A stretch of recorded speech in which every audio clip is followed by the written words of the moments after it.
Vamos en esta tarde a ver algo rápidamente y luego vamos a estar orando. Dios mediante. Estamos en el año 2021. ¿Cuántos se han dado cuenta? El otro día iba por la avenida con el coche y vi un cartel grandísimo, grandísimo que ponía "Por fin es 2021". Y además creo que era de una empresa de, no sé si de construcción, o sea, no tenía nada que ver, pero parece ser que al creativo se le fue la cabeza y dijo, voy a poner una valla publicitaria que diga, por fin es 2021.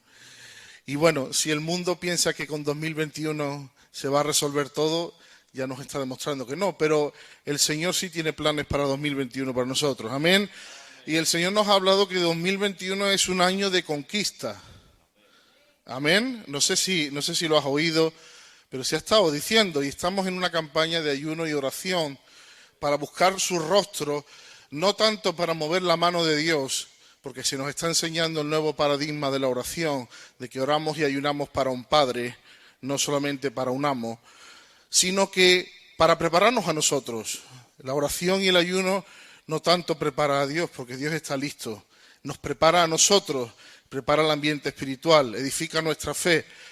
Y estamos en esa campaña de ayuno y oración preparándonos para un año de conquista. El otro día se decía, el domingo, que a lo mejor tú podrías decir, pues yo por ahora en los 29, 28 días que llevamos no veo mucho que sea un año de conquista. Y se nos decía que, bueno, depende de la cosmovisión, ¿no? Depende de tu punto de vista. También se nos está enseñando a salir de una visión meramente carnal y sentimental y pasar a una visión espiritual. Quizá desde una visión espiritual tú puedes empezar a ver que Dios sí se está moviendo y que sí es un año de conquista. Claro que sí, queremos ver mucho más. Y se nos ha hablado de que durante este año estaríamos tratando sobre 2 libros de la Biblia que nos iban a ayudar a entender esto de la conquista, aparte de lo que estamos viendo ahora mismo en los profetas, pero había dos libros concretamente que hablaban sobre conquistas, que son Josué en el Antiguo Testamento y los Hechos de los Apóstoles en el Nuevo Testamento. Y es curioso porque hay un detalle en el libro de Josué que me gustaría que pudiéramos ver en esta tarde, que es muy interesante. Mira, en el libro de Josué, el primer capítulo es cuando se dice ese famoso texto de mi siervo Moisés ha muerto, ¿verdad?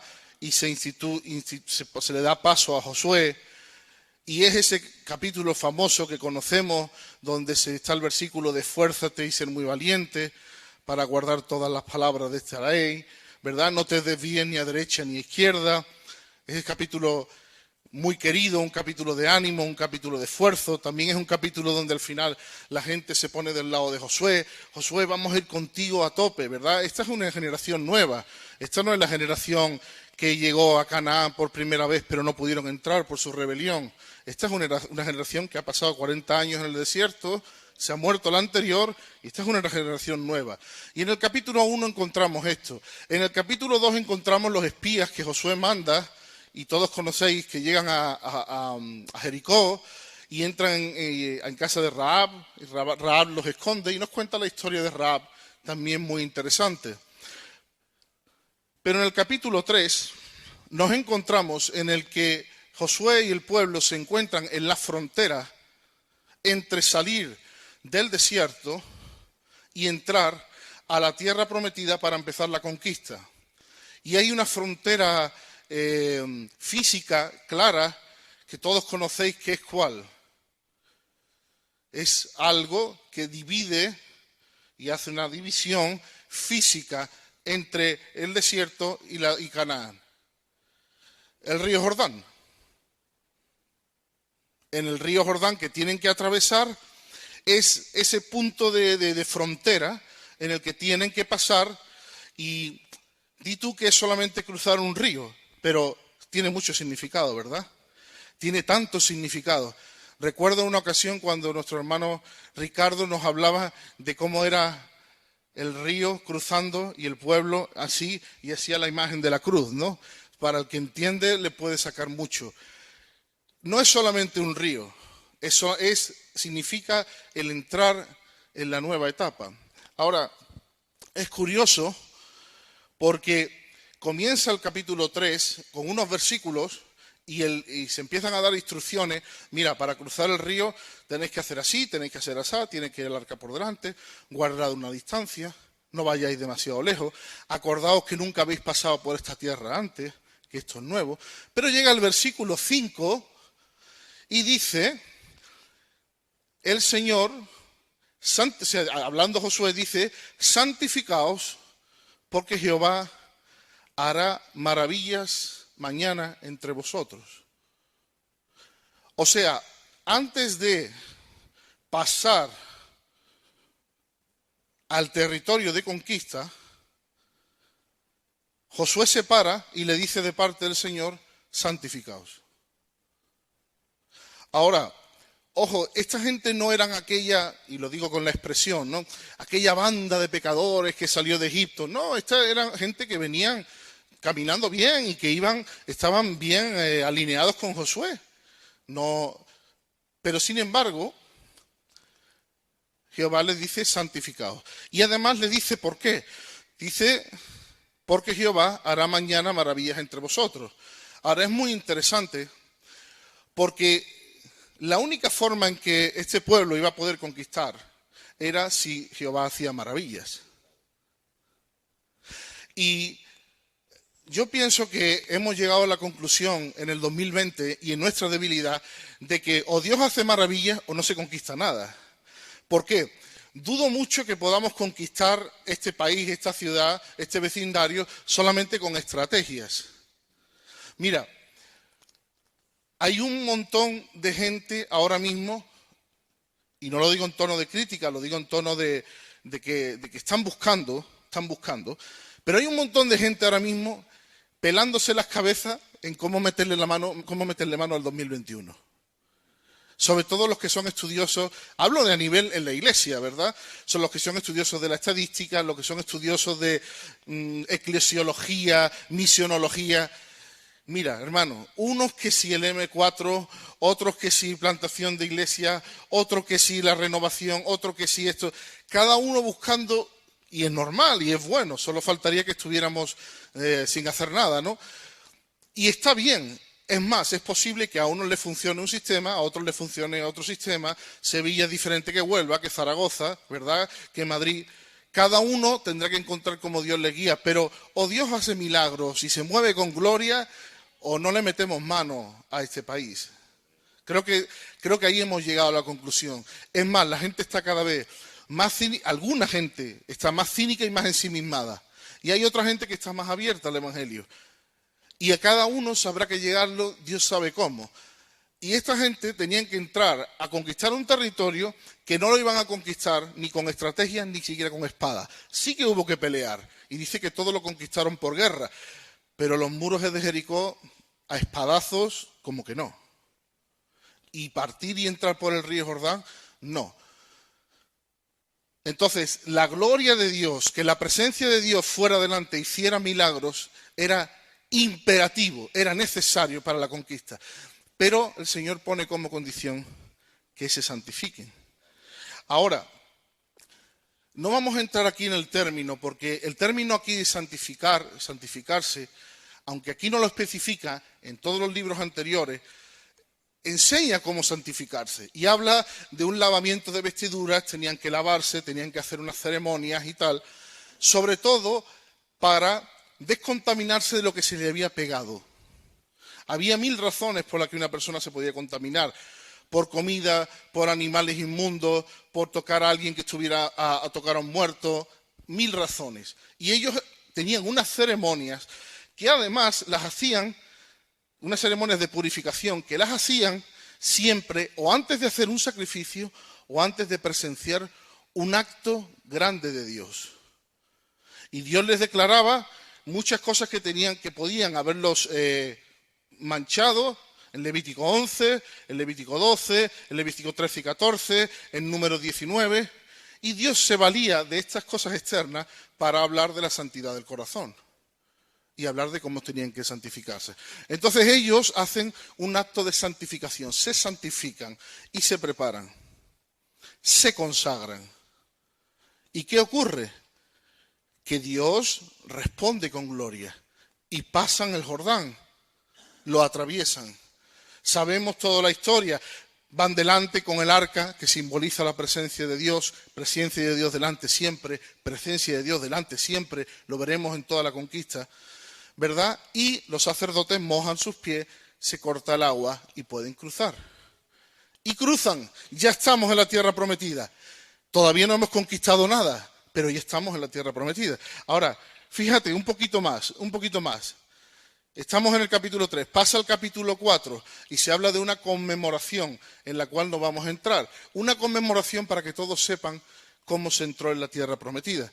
Ahora llegan al capítulo 5 y se están preparando para la conquista ¿de qué? ¿Qué es lo primero que conquistan cuando entran en la tierra prometida? Jericó. Se están preparando para Jericó, para conquistar. Comienza el capítulo, vamos a leerlo, por si alguien está distraído, que se conecte.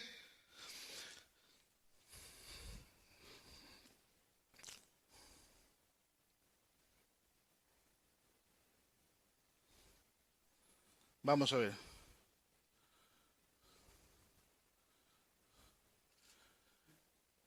Versículo 1. Cuando todos los reyes de los amorreos que estaban al otro lado del Jordán, al occidente, y todos los reyes de los cananeos que estaban cerca del mar, oyeron cómo Jehová había secado las aguas del Jordán delante de los hijos de Israel, hasta que hubieran pasado, desfalleció su corazón, y no hubo más aliento en ellos delante de los hijos de Israel. En aquel tiempo, se están preparando para ir a Jericó, dice Jehová a Josué, Josué, hazte cuchillos afilados, y vuelve a circuncidar la segunda vez a los hijos de Israel. Y Josué se hizo cuchillos afilados y circuncidó a los hijos de Israel en el collado de Aralot. Esta es la causa por la cual Josué los circuncidó. Todo el pueblo que había salido de Egipto, los varones, todos los hombres de guerra habían muerto en el desierto por el camino después de que salieron de Egipto. Pues todos los del pueblo que habían salido estaban circuncidados, mas todos los que habían nacido en el desierto por el camino, después de que hubieran salido de Egipto, no estaban circuncidados. O sea, nos encontramos ante el primer reto de conquista, ¿y qué vuelve a hacer el Señor? Santidad. Y en este caso, no solamente algo externo o ceremonial, sino que va un paso más para adelante. Y dice, circuncídese la gente que está sin circuncidar y vamos a tener la Pascua. Ahora, no vamos a entrar, porque la mayoría lo conocéis, en la implicación que tiene circuncidar y la implicación que tenía circuncidarse. Solamente vamos a mencionar que circuncidar, según además se nos explica en Romanos, tiene que ver con santidad, con quitar, echar fuera la carne, el pecado, el oprobio y la transgresión, y traer santidad. De hecho, Romanos nos enseña ese texto que me encanta, que dice, no es judío el que lo es en la carne, sino el que lo es en el corazón. ¿Verdad? Segundo, ¿qué simbolizaba la circuncisión? El pacto entre el pueblo y su Dios. De Génesis 17, en Génesis 12 Dios le da las promesas a Abraham, pero en el 17 dice, tú y yo tenemos que hacer un pacto y una de las señales es que al octavo día cada niño varón va a ser circuncidado. Simbolizaba el pacto con Dios, pero además simbolizaba el pacto entre los unos contra los otros, o sea, entre los unos y los otros, entre los hermanos, porque era el pacto y el símbolo del pacto que los hacía nación.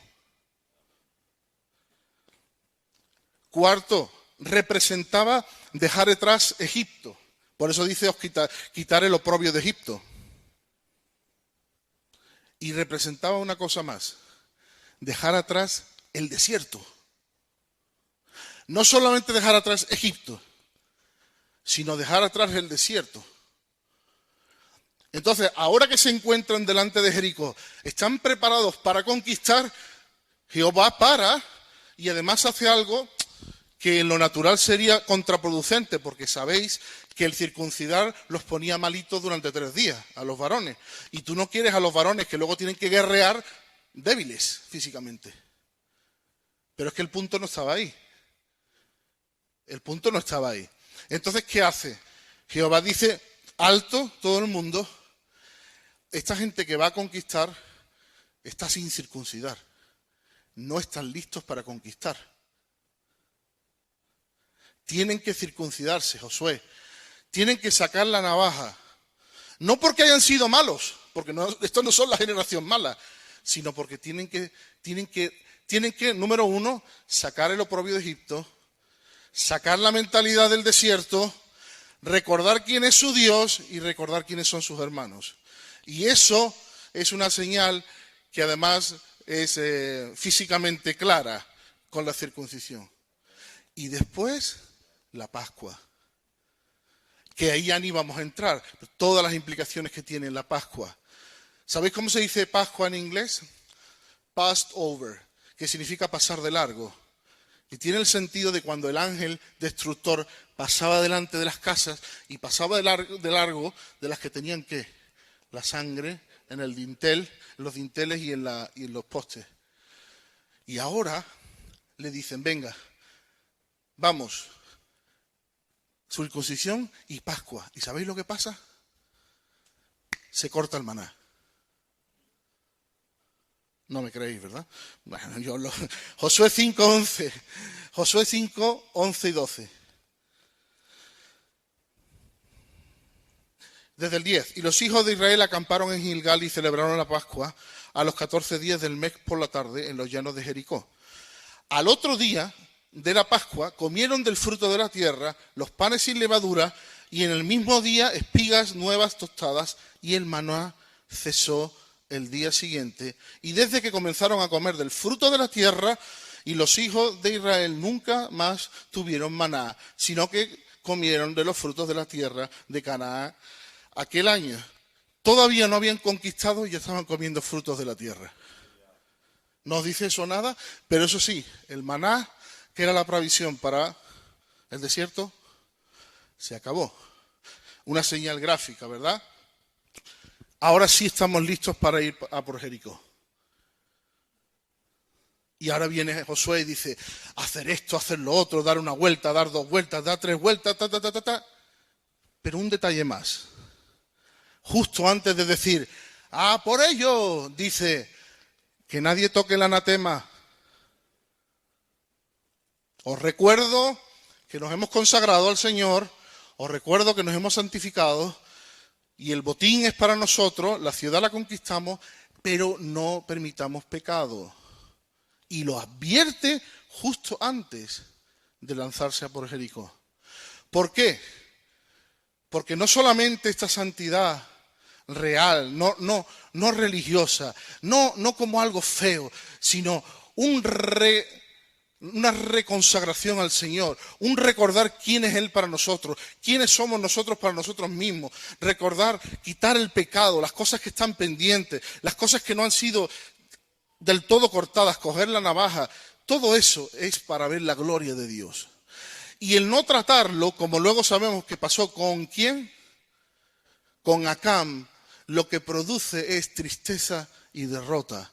Por eso el Señor le dice, santificaos y mañana veréis las maravillas de Dios. Y por eso es tan importante. Todo esto tiene un paralelo que no vamos a ver en los Hechos de los Apóstoles. Igual, búsqueda de Dios, gente buscando la presencia de Dios, humillándose. Si escuchas y lees, en este caso, el discurso de Pedro, verás que es un discurso fuerte, porque está diciendo arrepentíos y bautícese. Es un discurso de arrepentimiento y de santidad y de búsqueda de Dios.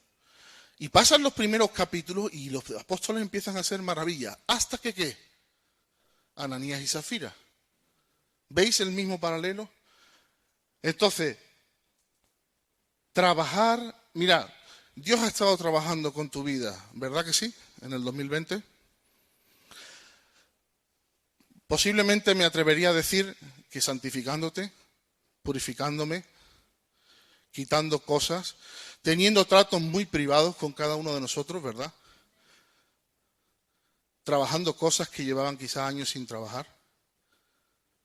Y ahora llega el momento de conquistar.